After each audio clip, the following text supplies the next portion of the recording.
শ্রেষ্ঠ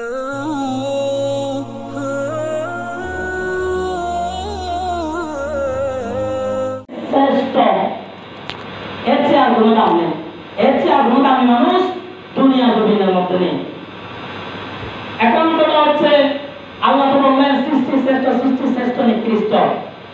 সাহাবায়ে কেরামরা নবী থেকে জিজ্ঞেস করলো, ইয়া আল্লাহ রাসূল, আপনি তো বলেছেন, আল্লাহকে বলেছেন, সাহাবায়ে কেরামরা আল্লাহ রাসূলকে বলেছেন, হে আল্লাহ রাসূল, আল্লাহ তো বলেছে কোরআনের মধ্যে আপনি আমাদেরকে বয়ান করছেন মানুষ সৃষ্টির শ্রেষ্ঠ।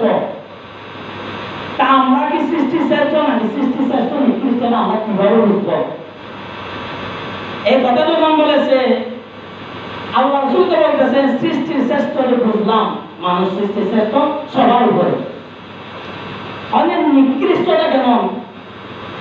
এটা আল্লাহ কোরআনে বলেন উলাইকা কাল আনআমি বাল হুম আদাল ওয়া উলাইকা হুমুল গাফিলুন। মানুষ সৃষ্টির শ্রেষ্ঠ নিকৃষ্ট যারা তারা হচ্ছে চতুষ্পদ জন্তুর মতো, যাদের থেকে চারটি পা থাকে, যে জানোয়ার থেকে। তার লাগে জিজ্ঞেস করা হলো না, সাহাবায়ে কেরামরা রাসূলকে জিজ্ঞেস করতেছে, রাসূল সাল্লাল্লাহু আলাইহি ওয়াসাল্লাম জিজ্ঞেস করতেছে মানুষের সৃষ্টির শ্রেষ্ঠ বলছে, সৃষ্টির শ্রেষ্ঠ নিকৃষ্ট চার পাওয়ালা জানোয়ারের মতো। কোন চার পাওয়ালা? গাভীর তো চার পাওয়ালা, এরপর হচ্ছে ছাগলের তো চার পাওয়ালা, অনেক আছে আরো। কোনটা?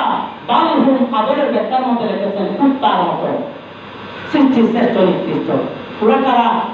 যারা কান দিয়েছে শুনে না, আল্লাহ পাক রব্বুল আলামিন জ্ঞান দিয়েছে বুঝে না, চক্ষু দিয়েছে দেখে না, অপকর্ম দেখে, শুনে না, যেটা শুনতে হয় না শুনে, এবং দেখে না। আল্লাহ পাক রব্বুল আলামিন কোরআন দেখার জন্য বলেছেন, মা বাবাকে দেখার জন্য বলেছেন। কেউ যদি প্রেমের নজর দিয়া, মহাব্বতের নজর দিয়া মায়ের দিকে যদি তাকায়, আল্লাহ পাক রব্বুল আলামিন বলেন আমি একটু করবো, অবশ্যই আপনি বলবেন। আমরা তো এগুলো দেখতেছি না, আমরা তো অন্যগুলো দেখতেছি। এজন্য শ্রেষ্ঠ নিকৃষ্ট। এবং আবার জিজ্ঞেস করলেন সৃষ্টির শ্রেষ্ঠ কারা? শ্রেষ্ঠ বলেছেন শ্রেষ্ঠ কারা? আল্লাহ পাক রব্বুল আলামিন বলেন আমি যে নিয়ামতটা বড় বানিয়েছি দুনিয়ার কোন মানুষ বলতে পারবে না এই নিয়ামতটা এত বড়, এই সৃষ্টিটা এত বড়, কেউ বলতে পারবে না। আল্লাহ পাক রব্বুল আলামিন বলেন ধরেন আমি পৃথিবী বানিয়েছি, আমরা বাংলাদেশটা কত বড়, হাজারের মধ্যে আমরা 800 জন বলতে পারবো না বাংলাদেশ এটা কত বড়, এটা বুঝে দিতে পারবো না। এবং আল্লাহ বলেন আমি পৃথিবী বানিয়েছি, বৈজ্ঞানিকরা রিসার্চ করে বলেছেন পৃথিবীর থেকে সূর্য 13 লক্ষ গুণ বড়। সূর্য থেকে আমি আল্লাহ পাক রব্বুল আলামিন প্রথম আসমানের মধ্যে সংরক্ষণ করে 3টা তারকা বানিয়েছি, একটা তারকা সূর্যের থেকে 12 লক্ষ গুণ বড়। আল্লাহ বলেন হে আমার উম্মতেরা আমি সৃষ্টির শ্রেষ্ঠ বানিয়েছি, কেউ বলতে পারবে না বড়টা কত বড়, মানুষ বয়ান করে কাউকে বোঝাতে পারবে না। এবং বলতেছে সৃষ্টির শ্রেষ্ঠ নিকৃষ্ট কোনটা? সৃষ্টির ছোট জিনিস এবং উপর থেকে মাটিতে চলে আসেন। গাভী কত বড় আমরা বোঝাতে পারবো, মুরগি কত বড় আমরা বোঝাতে পারবো, এবং ছাগল কত বড় আমরা বোঝাতে পারবো। বৈজ্ঞানিকরা সেখানে বলতেছে মশা কত বড় একটু বোঝাতে পারবা, কিন্তু মশার লিভারটা কত বড় কেউ বোঝাতে পারবো?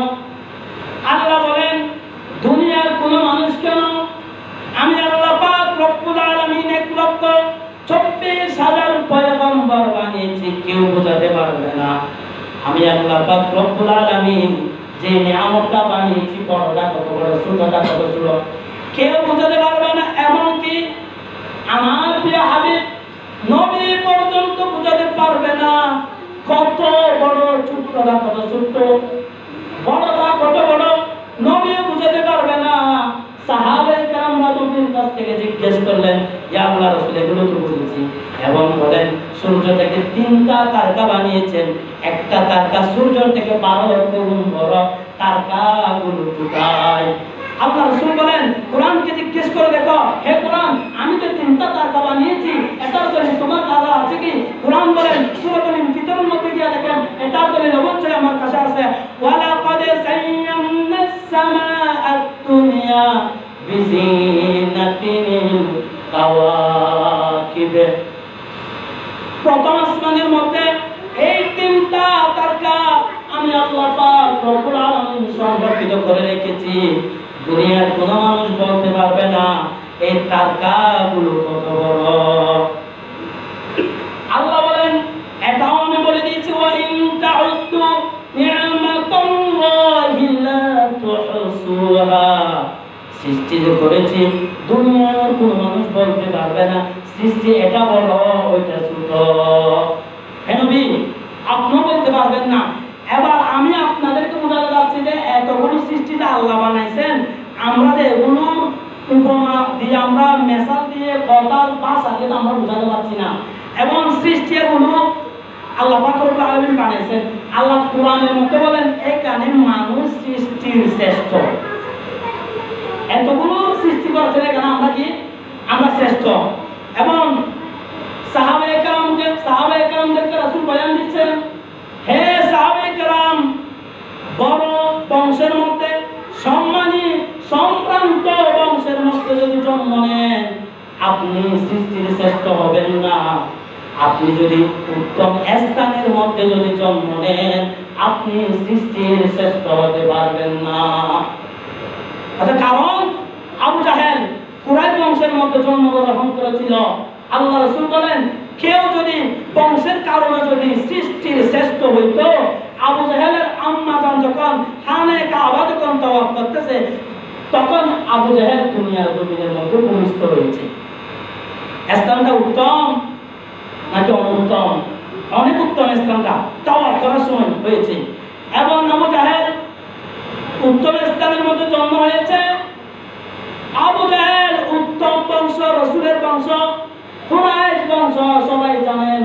আল্লাহ পাক রব্বুল আলামিন বলেন দুনিয়ার জমিনের মধ্যে এই বংশের চাইতে আমি কোন বংশ দুনিয়ার মধ্যে সম্ভ্রান্ত উত্তম বানাই নাই। আল্লাহ রাসূল বলেন, হে